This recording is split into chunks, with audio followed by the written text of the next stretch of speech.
रात के 2 बज रहे थे। बाहर मूसलाधार बारिश हो रही थी।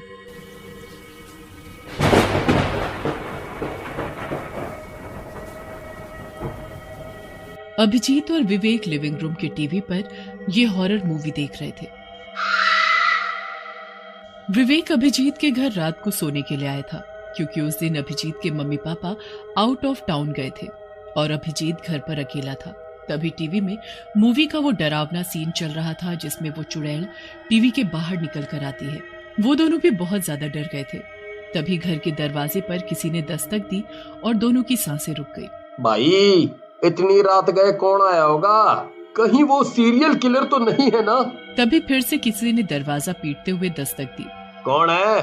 अभिजीत ने डरते हुए अंदर से पूछा, पर बाहर से कोई भी जवाब नहीं आया। मैं पूछता हूँ, कौन है? विवेक ने जोर से चिल्लाते हुए पूछा। मैं हूँ, ईशा। बाहर से एक लड़की की आवाज आई। दोनों सोचने लगे कि रात के 2 बजे ये लड़की हमारे घर क्यों आई होगी। उन्हें दाल में कुछ काला लग रहा था, इसलिए उन्होंने दरवाजा नहीं खोला। तुम यहाँ पर क्यों आई हो? विवेक ने अंदर से उस लड़की से पूछा। जी, मैं क्लब से अपने घर जा रही थी कि तभी मूसलाधार बारिश शुरू हुई। रास्ते पर पूरा पानी भरा पड़ा है, इसलिए स्कूटी चल नहीं रही है। इसीलिए मैं आपसे पूछने आई हूँ कि क्या मैं कुछ देर बारिश रुकने तक आपके यहाँ रुक सकती हूँ? दरवाजे पर खड़ी उस लड़की ने कहा। तभी विवेक ने दरवाजे के पिप होल से दरवाजे पर खड़ी उस लड़की को देखा। वो बारिश में भीगी हुई थी, पर वो लड़की थी बड़ी सुंदर। इसलिए विवेक ने अभिजीत से कहा, यार, मुझे लगता है कि हमें दरवाजा खोलना चाहिए और उसे घर के अंदर बुला लेना चाहिए। नहीं, मुझे तो लगता है कि हमें दरवाजा नहीं खोलना चाहिए, क्योंकि इस लड़की ने डोरबेल होते हुए भी रात को दरवाजे पर दस्तक दी है। और मम्मी हमेशा कहा करती हैं कि सिर्फ काली शक्तियां ही रात को दरवाजे पर दस्तक दिया करती हैं। हाँ। तभी दरवाजे पर खड़ी लड़की जोर से चीखी। अबे अकल के अंधे, वो अभी अभी छींकी है। इसका मतलब वो लड़की है, कोई चुड़ैल नहीं। और अगर तू अभी उसे अंदर नहीं लेगा तो वो बीमार पड़ जाएगी। ऐसा कहकर उसने दरवाजा खोला और उस लड़की को घर के अंदर ले लिया। उसने उसे लिविंग रूम के सोफे पर बिठाया। विवेक ने उसे भीगे हुए बालों को सुखाने के लिए तौलिया दिया और फिर वो इधर उधर की बातें करने लगे। विवेक उस लड़की पर पूरी तरह लट्टू हो गया था, पर अभिजीत अभी भी उस लड़की को शक भरी नजर से देख रहा था, क्योंकि उसे लग रहा था कि वो लड़की सीरियल किलर भी तो हो सकती है। कुछ देर में बारिश रुक गई और रास्ते पर का पानी ड्रेन हो गया। वैसे वो लड़की अपने घर जाने के लिए निकल पड़ी, पर जाते समय उसने अपनी बैग से एक पेंटिंग निकाली, जो कि एक काले कपड़े से ढकी हुई थी। आपने मुझे यहाँ रुकने दिया, इसके लिए आपका बहुत बहुत शुक्रिया। मैं आपको ज्यादा कुछ तो नहीं दे सकती, पर ये पेंटिंग एक तोहफे के तौर पर रख लो। उस लड़की ने विवेक को पेंटिंग देते हुए कहा। अरे नहीं नहीं, तस्वीर की क्या जरूरत है? अभिजीत ने लड़की से कहा, पर तभी विवेक बोला, अरे रहने दो ना। एक सुंदर लड़की अगर तुम्हें कुछ दे रही है तो उसे लेना चाहिए। इसीलिए अभिजीत चुपचाप बैठ गया।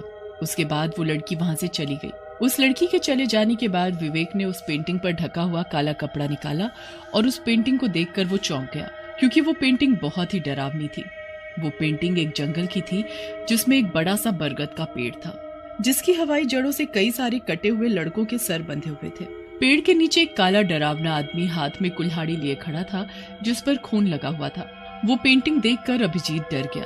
अरे ये कैसी पेंटिंग है? मुझे ये कुछ ठीक नहीं लग रहा। अभी के अभी इसे घर से बाहर फेंक दो। पर वो पेंटिंग डरावनी होने के साथ साथ बहुत बढ़िया भी थी, और ऊपर से उसे वो पेंटिंग उस लड़की ने दी थी, इसलिए विवेक वो पेंटिंग बाहर फेंकने के लिए तैयार नहीं था।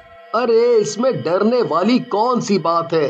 ये सिर्फ पेंटिंग ही तो है। दोनों के बीच बहुत देर बहस हुई और आखिरकार अभिजीत उस पेंटिंग को अपने घर में रखने के लिए तैयार हो गया, पर उसने वो पेंटिंग अपने बेडरूम में एक टेबल पर रख दी और वो लिविंग रूम में टीवी देखने के लिए चला गया। वो दोनों मूवी देख ही रहे थे कि तभी बिजली चली गई।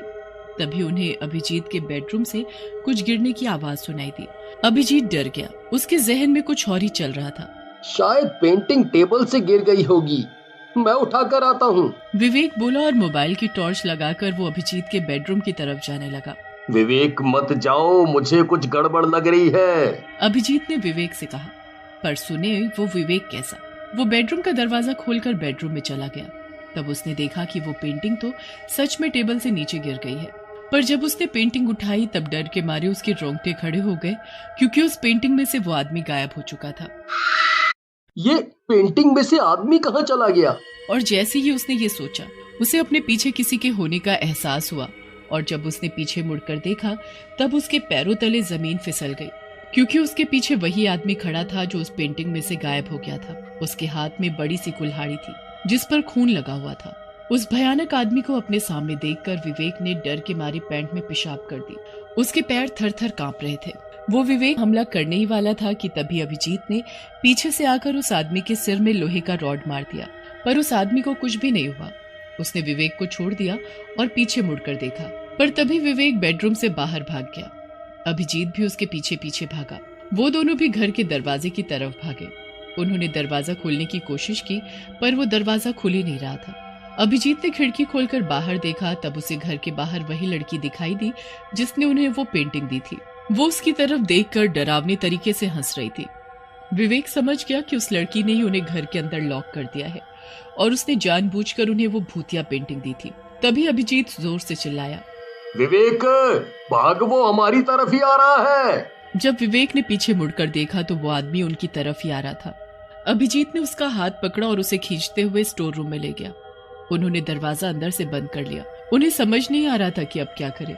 तभी उस आदमी ने दरवाजे पर कुल्हाड़ी मारना शुरू कर दिया। दरवाजा आधा टूट चुका था। अब कुछ ही देर में वो गिरने वाला था। विवेक बहुत ही ज्यादा सहम गया था।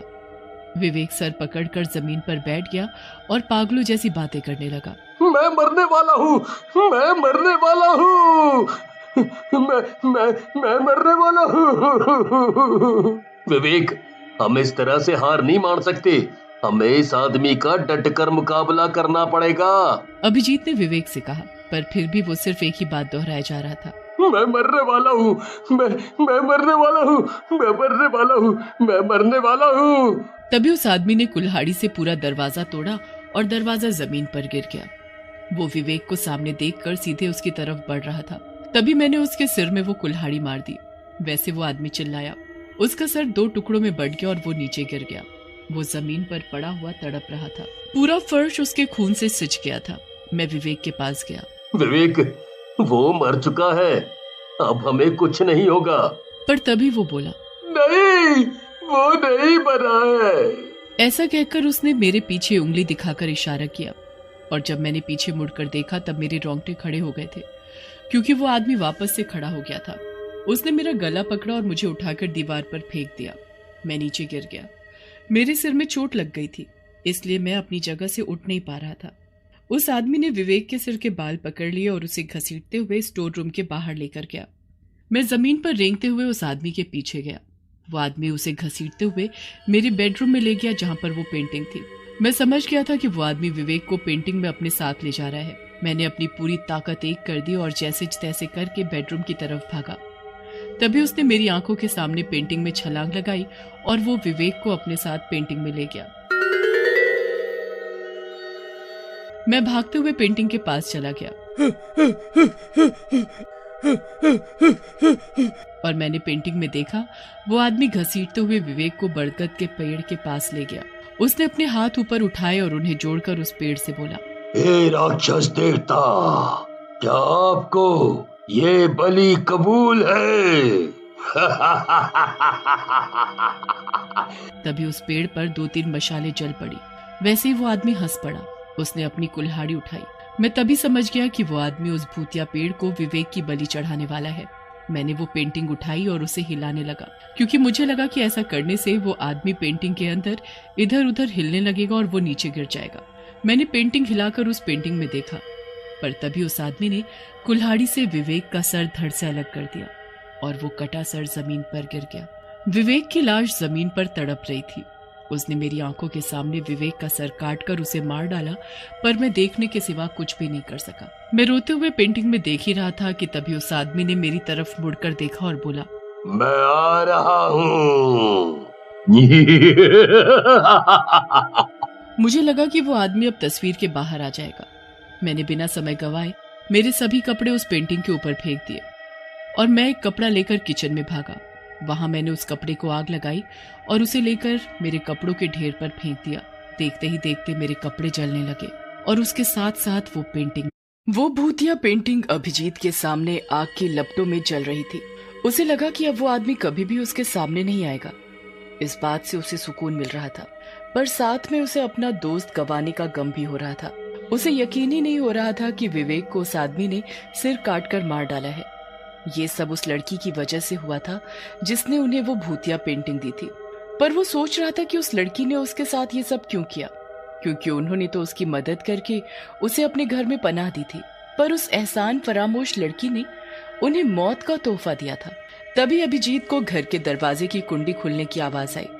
शायद घर के बाहर खड़ी लड़की ने बाहर से दरवाजा खोला था। अभिजीत को पता चल गया कि वो लड़की घर के अंदर आने वाली है और उसे जिंदा देखकर वो उस पर हमला भी कर सकती है। इसीलिए उसने अपने क्रिकेट बैट उठाया और दरवाजे के पीछे छुप गया। कुछ देर बाद वो लड़की उस कमरे में आई और जलते हुए कपड़ों और पेंटिंग की तरफ देखने लगी। तभी उसे उसके पीछे अभिजीत के होने का एहसास हुआ और उसने अपने पीछे मुड़कर देखा। तभी अभिजीत ने उसके सिर में जोर से बैट मारी। वो लड़की जमीन पर गिर गई।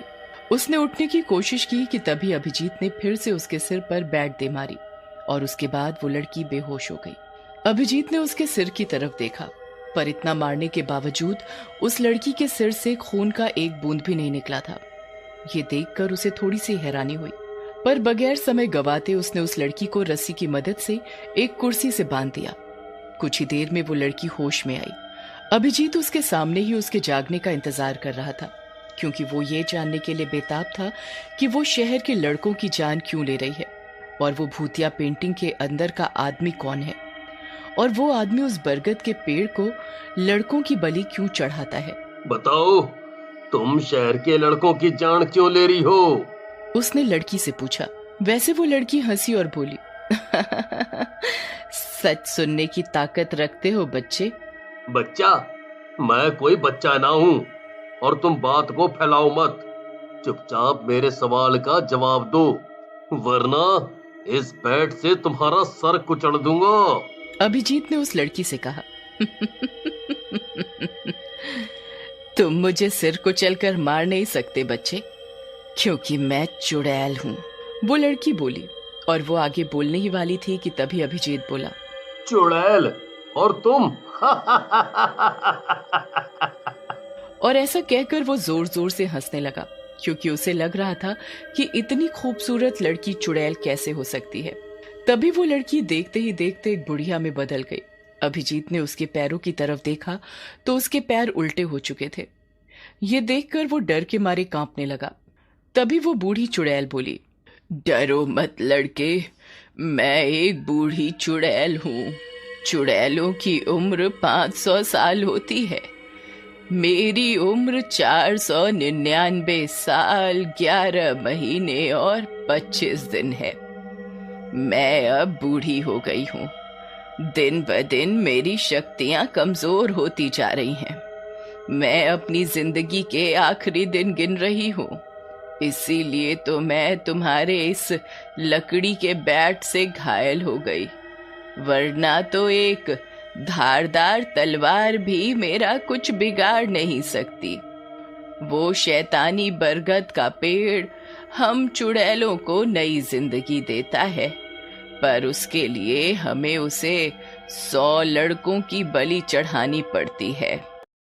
अब तक मैंने 70 लड़कों की बलि चढ़ाई है, और अगर अगले 5 दिनों में मैंने उस बरगद के पेड़ को 30 बलियां नहीं चढ़ाई तो मैं मर जाऊंगी।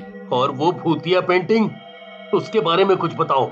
अभिजीत ने उस चुड़ैल से पूछा। वो तस्वीर पृथ्वी लोक और नरक को जोड़ने वाला जरिया है। वो बरगद का पेड़ नरक में है और वो आदमी उस शैतान पेड़ का सेवक है, जो उसे हम चुड़ैलों की ओर से बलि चढ़ाता है। वो बहुत ही ताकतवर है, और तुम्हारी जानकारी के लिए मैं तुम्हें बता दूं कि उस पेंटिंग को कभी भी खत्म नहीं किया जा सकता। उस चुड़ैल ने कहा, पर मैंने तो शैतान के सेवक को उसी पेंटिंग में जलाकर मारा, और अब तो वो पेंटिंग भी आग में जलकर राख हो गई है। अभिजीत ने चुड़ैल से कहा। तभी वो चुड़ैल हंसी। किसने कहा कि पेंटिंग जलकर राख हो गई है और शैतान का सेवक मर चुका है? तभी अभिजीत को अपने पीछे से लोहे के घिसने की आवाज आई। उसने घबराते हुए पीछे मुड़कर देखा और उसके पैरों तले जमीन फिसल गई, क्योंकि उसके पीछे शैतान का सेवक हाथ में खूनी कुल्हाड़ी लिए खड़ा था।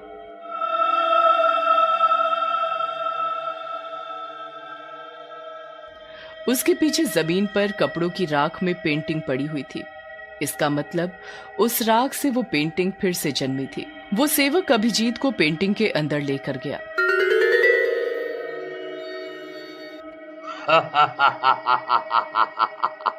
हे शैतानों के देवता, क्या आपको इस लड़के की बलि कबूल है? और उसने बरगद के पेड़ पर लगी मशाल की तरफ देखा। वो उस मशाल के जलने का इंतजार कर रहा था, क्योंकि बरगद पर मशाल के जलने का मतलब था कि उसे बलि मंजूर है। पर उस पेड़ पर की मशाल जली नहीं, इसीलिए उसने अभिजीत को छोड़ दिया। उसके छोड़ते ही अभिजीत अपनी जान बचाकर जंगल में भाग गया। पर शैतान का सेवक उसी जगह रुक गया और भागते हुए अभिजीत को देखने लगा। उस पेंटिंग के बाहर शैतानी बरगद ने अभिजीत की बलि ठुकराई है। ये देखकर बूढ़ी चुड़ैल गुस्सा हो गई और उसने वो पेंटिंग उठाकर जमीन पर पटक दी और बोली, अब किसी और को ढूंढना पड़ेगा। उसके बाद वो बूढ़ी चुड़ैल अभिजीत के घर से बाहर आई और रास्ते पर रुक गई। तभी उसे दूर से एक ऑटो उसकी तरफ आते हुए दिखा।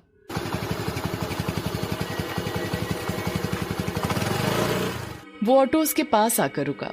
कहाँ जाना है माँ जी? ऑटो ड्राइवर ने उससे पूछा, और जब उस बुढ़िया ने ऑटो ड्राइवर की तरफ देखा तो उसके चेहरे पर मुस्कान आई। क्योंकि वो ऑटो ड्राइवर कुछ 19-20 साल का नौजवान लड़का था। अगले नाके तक छोड़ दो, वो बुढ़िया बोली, और ऑटो वहां से निकल पड़ा।